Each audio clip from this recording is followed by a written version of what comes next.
Hello बच्चों, good morning. कैसे हैं सब लोग। मैं फिर से फिजिक्स के एक और लेक्चर के साथ इलेक्ट्रोस्टैटिक्स में एक नए टॉपिक के साथ फिर इस लेक्चर को शुरू करेंगे। और उसके पहले एक छोटा सा न्यूमेरिकल हम लोग देख लेते हैं। और जो बच्चे अभी तक चैनल पर नए हैं, कृपया कर चैनल को सब्सक्राइब, लाइक और कमेंट जरूर कर दें, ताकि आने वाले वीडियोस का अपडेट आपको मिलते रहे। ठीक है, तो शुरू करते हैं एक छोटा सा क्वेश्चन। यानी कि कल पिछले वीडियो में हमने देखा क्या कि इलेक्ट्रिक डायपोल क्या होता है, इलेक्ट्रिक डायपोल मोमेंट क्या होता है। और एक छोटा सा क्वेश्चन क्या है, -2 m और c दिया हुआ है, यानी 2 मिली कूलम दिया हुआ है। ठीक है, और +2 मिली कूलम है, तब तो इलेक्ट्रिक डायपोल बना देगा क्योंकि इक्वल और अपोजिट है। अच्छा, दोनों के बीच का डिस्टेंस कितना दिया हुआ है, 10 mm दिया हुआ है। तो देखो, एक क्वेश्चन जो है काफ़ी छोटा सा क्वेश्चन है, लेकिन बच्चों में थोड़ा सा कन्फ्यूजन होता है कि स्मॉल m का मतलब क्या हुआ है ना। तो इसके लिए आपको पता होगा, 11th में आपने पढ़ा होगा, कुछ प्रीफिक्स आपने पढ़ा होगा, है ना। और अगर आपको नहीं समझ में आता कि प्रीफिक्स होता क्या है, तो 11th का एक वीडियो है, उसमें जा करके आप पूरा प्रीफिक्स देख लो, है ना। तो उसके लिए क्या है, एक सबसे पहले ये दिया हुआ है क्या, 2m और c का मतलब हुआ 2 मिली कूलम। तो 1 मिली बराबर होता है विद्यार्थी, 1 milli equal to 10 to the power कितना, -3, और क्या होता है -3। ठीक है, 1 मिली इक्वल टू कितना, 10 टू द पावर -3 कंप्लीट। तो देखो, ये जो दिया हुआ है 2 मिली कूलम जो दिया हुआ है, इसको हम लोग कैसे लिख सकते हैं, 2 × 10 टू द पावर -3, और क्या लिखेंगे, कूलम। क्लियर है आता है। अच्छा, ये देखो, ये दिया हुआ डिस्टेंस 10 mm, यानी mm का मतलब हो गया मिलीमीटर। और आपको पता है 1 मिलीमीटर में कितना होता है, 10 के पावर -3, और ये क्या हो जाएगा, मीटर। क्लियर है यहाँ तक।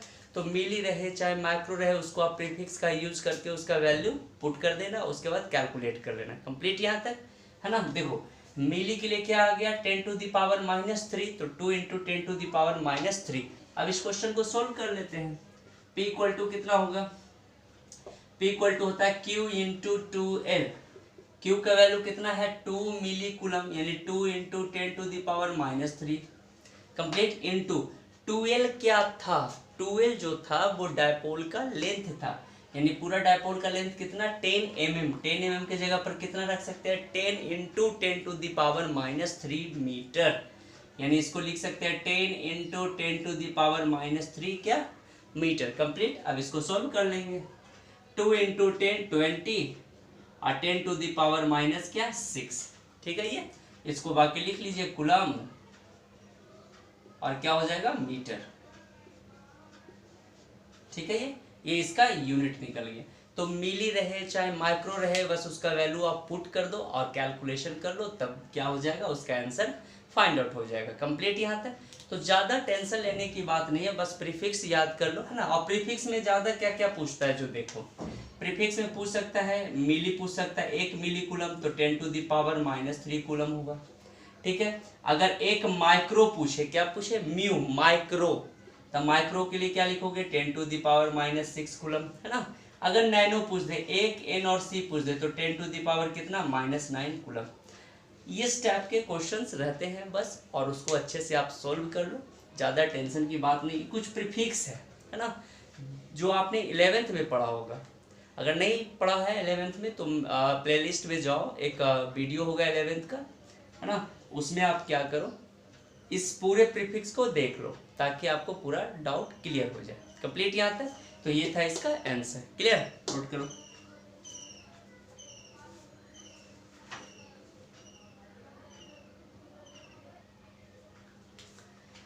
देखो, आज का जो ये लेक्चर है वो टोटल बेस्ड है क्या, electric field due to electric dipole.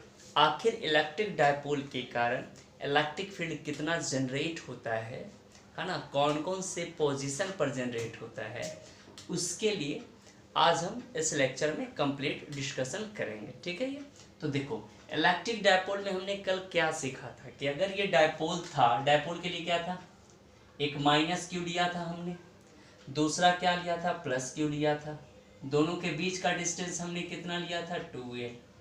ठीक है, ये समझ में आ रही बात है। तो हमने क्या सीखा कि टोटल इलेक्ट्रिक चार्ज 0 हो रहा था, लेकिन क्या, क्यों, क्योंकि -q और +q एक दूसरे को कैंसिल कर रहे थे। लेकिन हमने लिखाया था कॉन्सेप्ट क्या कि टोटल चार्ज जीरो हो जाएगा लेकिन इलेक्ट्रिक फील्ड का वैल्यू जीरो नहीं होगा, ठीक है ये। अब इलेक्ट्रिक फील्ड कौन कौन से पोजीशन पर जनरेट होंगे, है ना, किसके थ्रू, इलेक्ट्रिक डायपोल के लिए। तो सुनो, इलेक्ट्रिक डायपोल के लिए 2 पॉइंट पर इलेक्ट्रिक फील्ड जनरेट होते हैं, क्लियर। पहला कौन सा होता है, पहला देख लो, फर्स्ट होता है एक्सियल, ठीक, एक्सियल लाइन, और इसको बोला जाता है and on position, and on position, ठीक। एक्सियल लाइन और क्या, एंड ऑन क्या, पोजीशन। एक्सियल लाइन, इसको हिंदी भी थोड़ा सा देख लेते हैं। ये हिंदी के लिए क्या होगा, इसको बोला जाएगा क्या, अक्षीय स्थिति,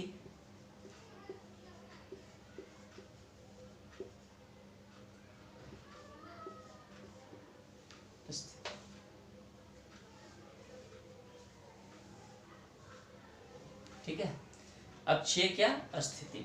इसका 2 होगा, एक होगा एक्सियल लाइन और बोल सकते हैं एंड ऑन पोजीशन, या लॉन्गिट्यूडनल भी बोलते हैं। इसका दूसरा नाम क्या है, लॉन्गिट्यूडनल भी, लॉन्गिट्यूडनल, ठीक, कंप्लीट। क्या क्या होगा, एक्सियल लाइन और एंड ऑन पोजीशन, ये पहला जिसको हिंदी में हम लोग क्या बोलते हैं, अक्षीय स्थिति। ये कब जनरेट होगा, जो देख लो, जैसे सपोज मान लिया जाए, ठीक है। ये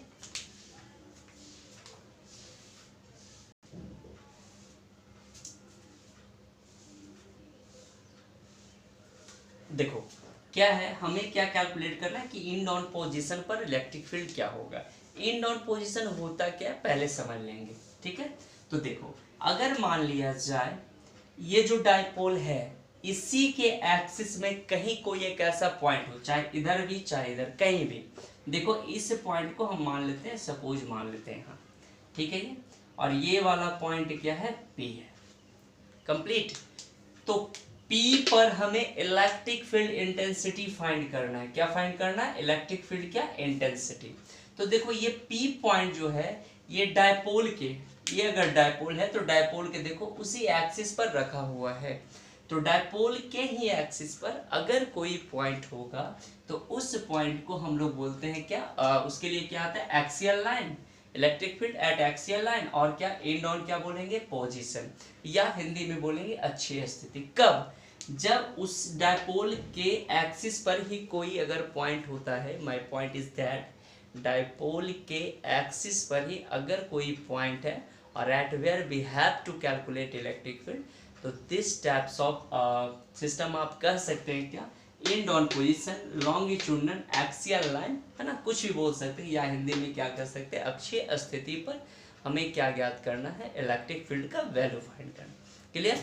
तो आपको आई थिंक इस डाउट क्लियर हो गया होगा कि एंड ऑन पोजीशन क्या होता है। अगर डायपोल के एक्सिस पर ही अगर कोई पॉइंट है और वहां पर अगर इलेक्ट्रिक फील्ड इंटेंसिटी फाइंड करना है, तो उस पोजीशन को एंड ऑन पोजीशन भी बोल सकते हैं, लॉन्गिट्यूडनल भी बोल सकते हैं, या एक्सियल लाइन भी बोल सकते हैं। कंप्लीट यहाँ तक। तो ये तो था पहला, ठीक है। दूसरा,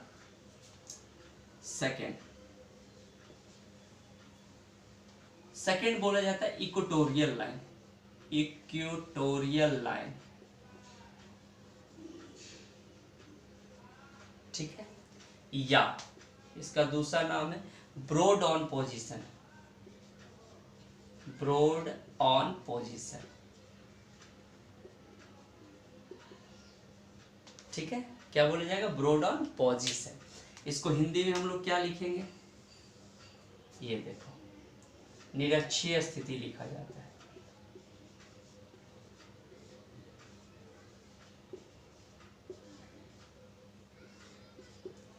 ठीक है। ये कैसा, ये निरक्षीय क्या लिखा जाएगा, स्थिति। कंप्लीट। कब, इक्वेटोरियल लाइन, यानी हिंदी में, और दूसरा नाम क्या है, ब्रॉड ऑन क्या, पोजीशन। ये तो हम एक्सियल लाइन पढ़ लिए अच्छे से।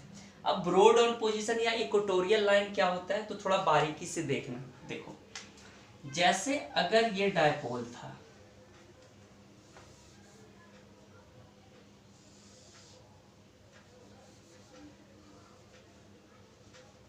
ठीक, ये डायपोल ए और बी था, ठीक है। अच्छा, यहाँ पर कैसा चार्ज रखा हुआ था, माइनस क्यू, यहाँ पर कैसा चार्ज, प्लस क्यू, कंप्लीट। और इसका लेंथ कितना दिया हुआ था, इसका लेंथ हमने फाइंड कर रहा था क्या, 2L, कंप्लीट है ये।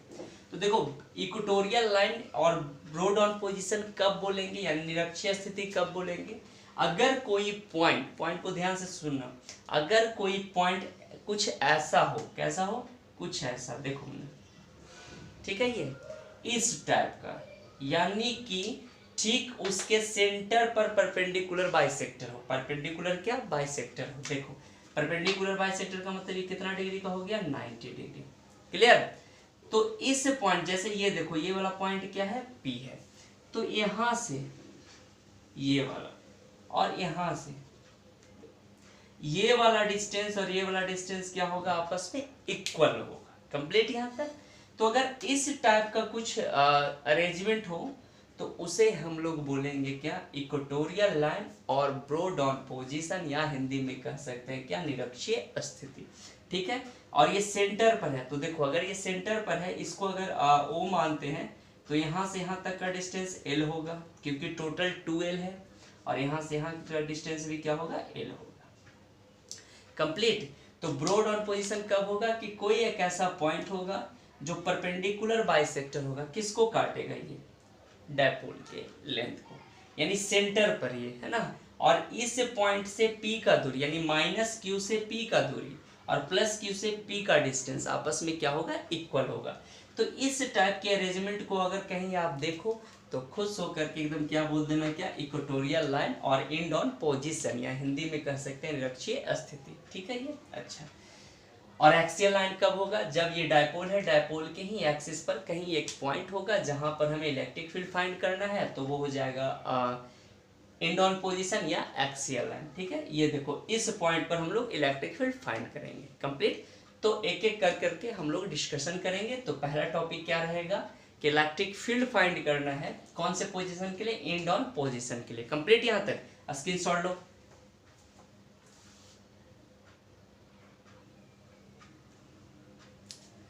देखो अब शुरू हो जाता है इलेक्ट्रोस्टैटिक्स के लिए आज का जो लेक्चर है, उस पर हम लोग डिस्कशन करते हैं। एक्सियल लाइन और इन डाउन पोजीशन, यानी हमें इलेक्ट्रिक फील्ड इंटेंसिटी फाइंड करना है। क्या फाइंड करना है, इलेक्ट्रिक फील्ड इंटेंसिटी, हिंदी में बोले तो विद्युत क्षेत्र की तीव्रता, है ना।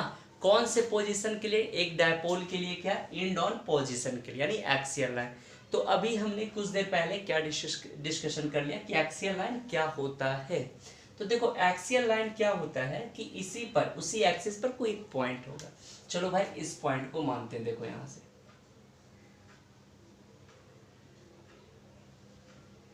ठीक है। इस पॉइंट को क्या मानेंगे, P। कौन सा पॉइंट माना, P। और P पॉइंट पर हमें इलेक्ट्रिक फील्ड इंटेंसिटी फाइंड करना है, टोटल इलेक्ट्रिक फील्ड इंटेंसिटी। तो देखो हम बार बार एक ही कॉन्सेप्ट को रिपीट करते हैं, क्या, कि जहां भी इलेक्ट्रिक फील्ड इंटेंसिटी फाइंड करना है वहां पर क्या, +1 कूलम का इलेक्ट्रिक चार्ज हम लोगों को क्या करना है, पुट कर देना है ना। कैसा चार्ज होगा, पॉजिटिव। तो देखो अगर ये पॉजिटिव होता है ये, तो ये भी पॉजिटिव, ये भी पॉजिटिव, रिपल्सन होगा ये, है ना। हमेशा जिस पॉइंट पर मानना होगा वहां पर क्या मानेंगे, हम पॉजिटिव मानेंगे। तो देखो क्या होगा, ए के कारण, बी के कारण जो इलेक्ट्रिक फील्ड इस पर लगा उसका डायरेक्शन क्या, ये भी पॉजिटिव, ये भी पॉजिटिव, तो फोर्स रिपल्सिव, तो इलेक्ट्रिक फील्ड भी रिपल्सिव। ये देखो कुछ ऐसे हो जाएगा, ई ए क्या हुआ, सॉरी ई बी, क्या बोलेंगे, ई और क्या बोलेंगे, बी, है ना। ई बी क्या हुआ, इस प्लस क्यू के चार्ज के कारण P पर लगा कुल electric field, plus Q charge के कारण P पर लगा कुल इलेक्ट्रिक फील्ड, यानी कितना है, AB है। डायरेक्शन कुछ ऐसे, चलो ये वेक्टर नोटेशन है, इसको ऐसे कर देते हैं, कंप्लीट यहाँ तक। अच्छा अब देखो ये पॉजिटिव है, ये निगेटिव है, तो आपको पता है कि हमेशा इलेक्ट्रिक फील्ड का डायरेक्शन क्या, निगेटिव की तरफ होगा। तो ये कुछ इस तरह से हो जाएगा, जिसका वैल्यू क्या हो जाएगा, E और A, ठीक है।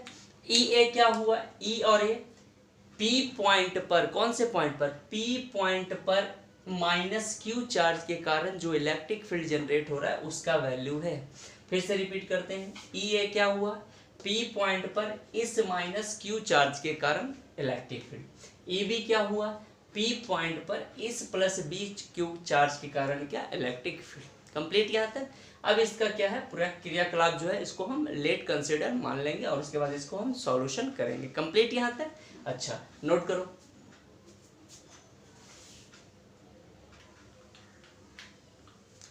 देखो क्या है इसमें क्या क्या मौजूद है इसके बारे में थोड़ा सा छोटा सा ये डिस्कशन है। क्या कर रहा है, देखो कंसीडर एन इलेक्ट्रिक डायपोल, हमने एक इलेक्ट्रिक डायपोल को माना, ठीक है, कंसिस्टिंग ऑफ चार्जेस, जिसमें दो चार्जेस हैं, एक माइनस को दूसरा क्या प्लस क्यू, ठीक है, सेपरेटेड बाय डिस्टेंस 2l, यानी दोनों एक दूसरे से 2l डिस्टेंस पर रखा हुआ है ना। अब देखो क्या है कि कोई एक पॉइंट P है, कोई एक पॉइंट क्या है P है, वो जो है line joining of this two charges, यानी इसी के लाइन ज्वाइनिंग जो ये है, ये देखो लाइन ज्वाइनिंग है, इसी के एक्सिस पर एक पॉइंट क्या है P है, जो इट एट अ डिस्टेंस क्या r, a small r from the centre of electric dipole. ये देखो इसके इलेक्ट्रिक डायपोल के सेंटर से, यहाँ मान लेते हैं अगर सेंटर ये है, ये क्या है सेंटर, सेंटर का मतलब क्या हुआ, ये 2l है तो यहाँ से यहाँ का भी क्या हो जाएगा l, ठीक, और यहाँ से यहाँ का क्या हो जाएगा, ये भी l हो जाएगा सेंटर के वजह से।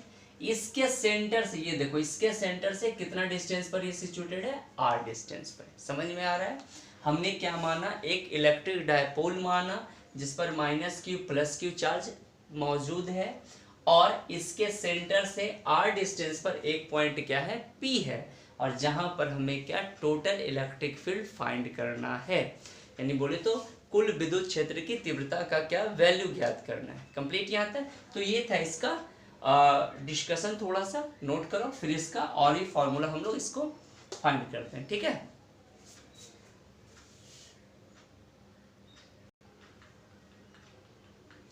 देखो क्या है, ये पॉइंट P है जो एक्सियल लाइन पर है, जहां हमें इलेक्ट्रिक फील्ड इंटेंसिटी फाइंड करना है माइनस क्यू चार्ज के कारण और प्लस क्यू चार्ज के कारण, ठीक है। ये तो देखो P पॉइंट पर क्या होगा, इस इलेक्ट्रिक फील्ड का डायरेक्शन उधर की तरफ, इस इलेक्ट्रिक फील्ड का डायरेक्शन इधर की तरफ है ना। तो टोटल इलेक्ट्रिक फील्ड कितना हो जाएगा, देखो टोटल इलेक्ट्रिक फील्ड P पर के लिए है ना, डायरेक्शन देखो ये इसका, देखो ई बी उधर के तरफ जा रहा है, ई ए इधर के तरफ जा रहा है, यानी कि ई बी माइनस क्या हो जाएगा ई ए, है ना। इसको अगर हम जोड़ेंगे तो ई बी और प्लस क्या हो जाएगा ई ए, टोटल तो होगा, ये इसका डायरेक्शन होगा, डायरेक्शन के साथ ये वेक्टर फॉर्म में होगा। लेकिन अगर इसको स्केलर फॉर्म में फाइंड करेंगे तो ई बराबर क्या हो जाएगा ई बी, और डायरेक्शन इधर के तरफ है ई ए का, है ना, तो ये आगे में क्या हो जाएगा, ये माइनस का ई हो जाएगा, ठीक है। ये छोटा सा कॉन्सेप्ट है जिसको आप समझ रहे होंगे, ठीक। तो हमें किसका किसका वैल्यू फाइंड करना है, ईवी का और किसका ईए का। अगर ईवी का वैल्यू फाइंड हो जाए और ईए का वैल्यू फाइंड हो जाए और इसमें पुट कर दें तो टोटल इलेक्ट्रिक फील्ड फाइंड हो जाएगा, कौन से पॉइंट पर के लिए, पी पॉइंट पर के लिए। तो अब ईए का वैल्यू और ईबी का वैल्यू फाइंड करते हैं। तो देखो इलेक्ट्रिक फील्ड का वैल्यू क्या होता है, के क्यू बाई आर स्क्वायर, के क्यू बाई क्या आर स्क्वायर, यानी के क्यू बाई सेपरेशन का स्क्वायर ना, आर क्या हो रहा था, दूरी हो रहा था, डिस्टेंस, सेपरेशन का क्या स्क्वायर। कंप्लीट। तो अब देखो क्या करेंगे हम लोग, जो सेपरेशन का स्क्वायर क्या क्या करेंगे। अब ई ए क्या अगर बात करेंगे, ये देखो ई और क्या ए का, ई ए बताओ, ई और ए क्या हो गया के और ई क्या हो गया क्यू, डिवाइडेड बाय सेपरेशन। देखो ए से पी का डिस्टेंस, ए से किसका डिस्टेंस पी का, यानी ए पी का क्या हो गया स्क्वायर, ठीक है। ये ए पी का क्या स्क्वायर। अब देखो ए से पी के लिए, तो ए से पी पूरा डायरेक्ट तो हम लोग नहीं जा सकते, पहले क्या क्या हो जाएगा, तो देखो ए से बी का डिस्टेंस कितना है 2l, ओ से पी का डिस्टेंस क्या है r। क्या इसको ऐसे रख सकते हैं ए ओ और क्या रख सकते हैं ओ पी, है ना। ए पी को कैसे लिख सकते हैं, डायग्राम में देख लो, AP को B can write that, A से चलेंगे O और प्लस O से P, कंप्लीट, ठीक है। ऐसे ये बनेगा, यानी देखो तो EA बराबर KQ ए ओ, ए से ओ कितना है ये जो है वो एल है, ठीक है।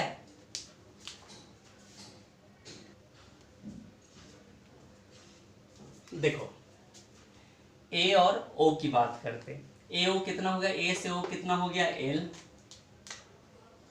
प्लस ओ पी, ओ से पी कितना हो गया ये आर, तो एल प्लस आर का क्या हो गया स्क्वायर। ये किसके लिए निकल गया, ई ए के लिए, ठीक है। उसी तरह से ई बी के लिए निकालेंगे, ई बी का वैल्यू, ई बी देखो क्या हो गया, ई बी यानी कि डिस्टेंस देखो बी से लेके कहां तक का डिस्टेंस, ये पी तक का डिस्टेंस हो गया, यानी के क्यू और डिवाइडेड बाई बीपी का क्या स्क्वायर, ठीक है। ये के क्यू बटा क्या बीपी का स्क्वायर, के क्यू, ठीक है, ये क्यू बटा बीपी, बीपी क्या हो गया ये बीपी आर माइनस एल का स्क्वायर, ठीक है। ये इक्वेशन नंबर ही क्या हो गया थर्ड, कंप्लीट। तो ऐसे ये निकलेगा। अब ये और ये बी का वैल्यू को हम लोग क्या करेंगे, इसमें पुट कर देंगे, ये सॉल्यूशन आ जाएगा। कैसा हो गया देखो, ए के लिए क्या हो जाएगा, ए इस ए से लेके कहाँ तक के पी का डिस्टेंस, तो ए से लेके पी का डिस्टेंस कितना हो जाएगा एल प्लस आर, तो एल प्लस आर का स्क्वायर, ठीक है।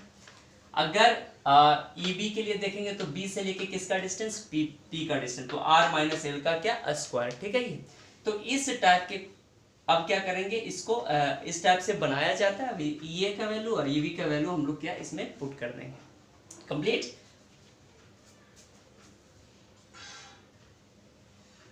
देखो क्या आ गया, ई के लिए क्या आ गया ई बी का वैल्यू कितना आया था के क्यू अब बाई आर माइनस एल का स्क्वायर, ठीक है। ई ए का वैल्यू कितना आया के क्यू अब बाई आर प्लस एल का स्क्वायर, आर प्लस एल का क्या हो गया स्क्वायर, ठीक है। ये कंप्लीट। अब देखो तो ई बराबर क्या हो गया, इसको कॉमन ले सकते हैं हम लोग, सॉल्यूशन करेंगे, के क्यू कॉमन 1 बटा आर माइनस एल का स्क्वायर अब माइनस 1 बटा आर प्लस एल का स्क्वायर, ठीक है। ये कंप्लीट। अब इसको क्या करेंगे, सॉल्यूशन करेंगे हम लोग, ई बराबर क्या K Q divided by R minus L का स्क्वायर आर प्लस एल का स्क्वायर। अब इसका सॉल्यूशन करेंगे, ठीक है। ये सॉल्यूशन के लिए क्या करेंगे, ये इसको ऐसे करते हैं, आर माइनस एल का square into R plus L का क्या हो जाएगा स्क्वायर हो जाएगा, ठीक है। इधर जाएगा ये तो आर प्लस एल का स्क्वायर और माइनस क्या हो जाएगा आर माइनस एल का क्या हो जाएगा स्क्वायर हो जाएगा, ठीक है। ये अब देखो दोनों क्या है, ये a माइनस बी और a प्लस बी, तो a स्क्वायर माइनस क्या हो गया बी स्क्वायर, ठीक। इसको के क्यू कॉमन ले लेंगे, ये इसका कितना हो जाएगा r माइनस एल यानी a स्क्वायर और माइनस क्या बी स्क्वायर और इसका क्या कंप्लीट स्क्वायर, ठीक है। ये ऊपर देखो इसको भी कर दो a प्लस बी और a माइनस बी, क्यों, क्योंकि ये पूरा हो गया a स्क्वायर, ये भी क्या हो गया बी स्क्वायर, तो a प्लस बी इसको करते हैं यानी r प्लस एल और प्लस आर माइनस एल, ठीक है। दूसरा का क्या करते हैं r प्लस एल और माइनस ये कॉमन r माइनस एल, ये देखो तो माइनस ये हो जाएगा तो r माइनस एल क्या हो जाएगा, डायरेक्ट लिख देते हैं माइनस r और प्लस क्या l, ठीक है। कुछ कटने वाला है उसको काट दो, देखो l से l कैंसिल हो जाएगा ये, ठीक। और क्या हो जाएगा r से r ये कैंसिल हो गया, ठीक है। ये अब इसका कंप्लीट सॉल्यूशन क्या हो जाएगा जो देख लो, e बराबर क्या हो गया के क्यू,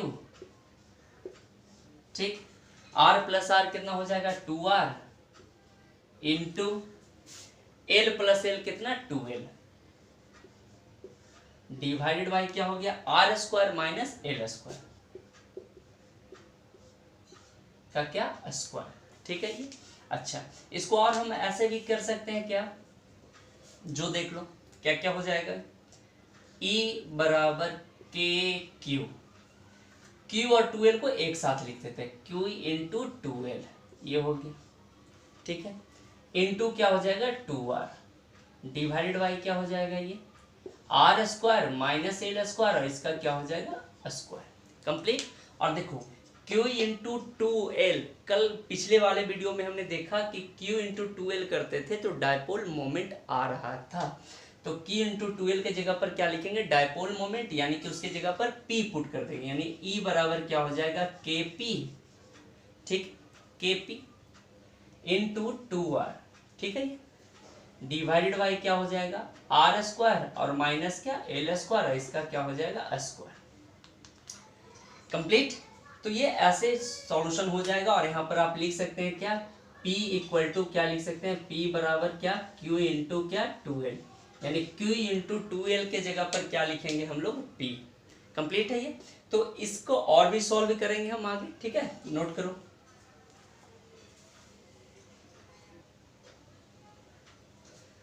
देखो क्या E का वैल्यू कितना आ गया है, E का वैल्यू जो आया हमारे पास, इसको लिख सकते हैं KP into 2R divided by R square minus L square का क्या स्क्वायर, ठीक है जी। अच्छा जी, ये देखो E बराबर, इसको 2 आगे भी लिख सकते हैं, तो 2KP इंटू क्या हो गया ये 2KP इंटू क्या 2R डिवाइडेड बाई, सॉरी 2 तो बाहर हो गया, तो 2KP इंटू क्या R divided by R square minus L square का स्क्वायर, ठीक है ये। अच्छा अब एक चीज देखो कि जो R डिस्टेंस है, जैसे O पॉइंट से P जो है डिस्टेंस तो बहुत ज़्यादा हो सकता है, यानी कहने का मतलब R का जो डिस्टेंस होगा इस L से काफ़ी ज़्यादा होगा। जैसे अभी मान लो 2 सेंटीमीटर का, तो 2 सेंटीमीटर नहीं हो सकता है, 50 सेंटीमीटर पर भी हो सकता है, 1000 सेंटीमीटर पर भी हो सकता है, 20,000 सेंटीमीटर पर भी हो सकता है ना। यानी कहने का मतलब कि जो या स्मॉल r का जो वैल्यू होगा वो क्या होगा, L से काफ़ी बड़ा होगा, ठीक है ये। तो यानी लिख सकते हैं if R is very very very very very greater than क्या L, ठीक है। अगर R काफी बड़ा हो जाए किससे, L से, तो क्या हो जाएगा R स्क्वायर भी बहुत ज्यादा ग्रेटर हो जाएगा L स्क्वायर, यानी अगर ये बहुत छोटा है तो ये और छोटा हो जाएगा, अगर ये बड़ा है तो ये और बड़ा हो जाएगा, है ना। तो अब क्या हो जाएगा कि R स्क्वायर L स्क्वायर के जगह पर, यानी क्या हो जाएगा R स्क्वायर और L स्क्वायर अप्रोक्सीमेट खाली क्या हो जाएगा R स्क्वायर। क्यों होगा R स्क्वायर, क्योंकि L स्क्वायर जो होगा वो और छोटा हो गया, तो ये इसके कंपेयर में ये, इसके कंपेयर में ये छोटा है, तो इसके वैल्यू के जगह पर डायरेक्ट हम लोग क्या R स्क्वायर पुट कर सकते हैं, है ना ये। तो यानी क्या हो जाएगा R square minus L square के जगह पर कितना R स्क्वायर पुट करेंगे, तो देखो सॉल्यूशन क्या हो जाएगा, E बराबर आ जाएगा 2KP into R divided by R square minus L square के जगह पर क्या R स्क्वायर है, इसका क्या हो गया स्क्वायर, ठीक है। तो स्क्वायर का स्क्वायर 4 हो गया, यानी कितना आ गया answer 2KP into R divided by R के पावर 4, ठीक है ये से ये क्या हो गया कैंसिल हो गया ये, तो 4 के पावर के लिए क्या हो जाएगा 3 हो जाएगा ये, ठीक है।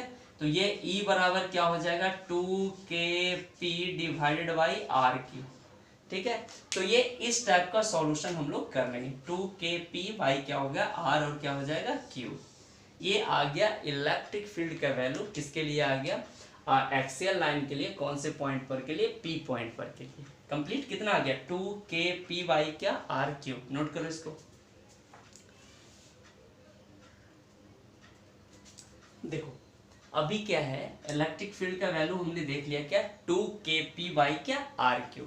तो ये जो था क्या इसमें डायरेक्शन हम लोग शो कर रहे थे नहीं ना, तो इसी कारण क्या होगा ये कौन सा फॉर्म दे दिया हमें स्केलर फॉर्म, कौन सा फॉर्म ये आया स्केलर फॉर्म, यानी कि अदिश रूप, अदिश रूप,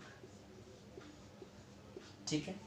अगर मान लिया जाए इसको वेक्टर फॉर्म में हम लोग लिखना चाहते हैं, तो ये देखो वेक्टर फॉर्म में, तो वेक्टर फॉर्म के लिए क्या हो जाएगा यहाँ पर वेक्टर E हो जाएगा ये, ठीक, बराबर 2KP का वेक्टर डिवाइडेड बाई क्या हो जाएगा RQ, है ना ये। तो ये इस स्टेप से आ जाएगा, ये कौन सा फॉर्म आ जाएगा वेक्टर फॉर्म, क्योंकि इलेक्ट्रिक फील्ड इंटेंसिटी कैसा होता है ये वेक्टर क्वांटिटी होता है, इसी कारण इसका वैल्यू आ जाएगा वेक्टर फॉर्म में। E वेक्टर क्या होगा 2KP पर वेक्टर R का क्या होल क्यूब, कंप्लीट। अच्छा अब देखो अगर पूछे आपसे कि इसका डायरेक्शन किधर की तरफ होगा, जो कंप्लीट इलेक्ट्रिक फील्ड निकला, तो देखो ये जो है ये डिपेंड कर रहा है P पर, है ना, ये डिपेंड कर रहा है इसका, यानी जिधर डायपोल मोमेंट का ये होगा डायरेक्शन उधर की तरफ, तो डायपोल मोमेंट का डायरेक्शन देखो किधर की तरफ होता है, निगेटिव से पॉजिटिव की तरफ आपने पढ़ा था, यानी निगेटिव टू क्या पॉजिटिव, ठीक है। तो इसी कारण इलेक्ट्रिक फील्ड का भी डायरेक्शन क्या हो जाएगा, निगेटिव से किधर की तरफ हम लोग कर देंगे, निगेटिव टू क्या, पॉजिटिव।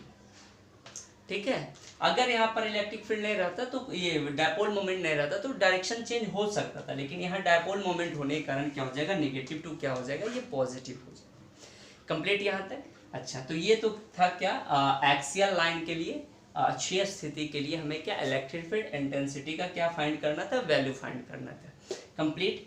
तो इस पर न्यूमेरिकल भी करेंगे हम लोग। पहले क्या करेंगे, ब्रो डाउन पोजीशन भी कर लेंगे, उसके बाद क्या, कंप्लीट इसका न्यूमेरिकल कर लेंगे दोनों का, है ना। तो ये था आज का इलेक्ट्रिक फील्ड इंटेंसिटी फाइंड करना था क्या, एक्सियल लाइन पर ऑन क्या, एंड ऑन पोजीशन पर। एक्सियल लाइन क्या होता था, किसी एक पॉइंट पर के लिए क्या होता था, पॉइंट कहाँ रहता था, डायपोल के एक्सिस पर ही था। ठीक है, बाकी क्या हमने उसका कैलकुलेशन सीखा, कैलकुलेशन सीखने के बाद उसका स्केलर फॉर्म भी देख लिया और कौन सा फॉर्म दे दिया, ये वेक्टर फॉर्म देख लिया। कंप्लीट। तो आई होप कि ये वीडियो आपको पसंद आया होगा। जल्दी से इसको क्या करो, सब्सक्राइब करो, लाइक करो, शेयर करो, ताकि आने वाले बहुत सारे अच्छे अच्छे कॉन्सेप्ट आप इस चैनल पर आप सीख सकते हैं। ठीक है, तब तक के लिए goodbye, take care, bye bye.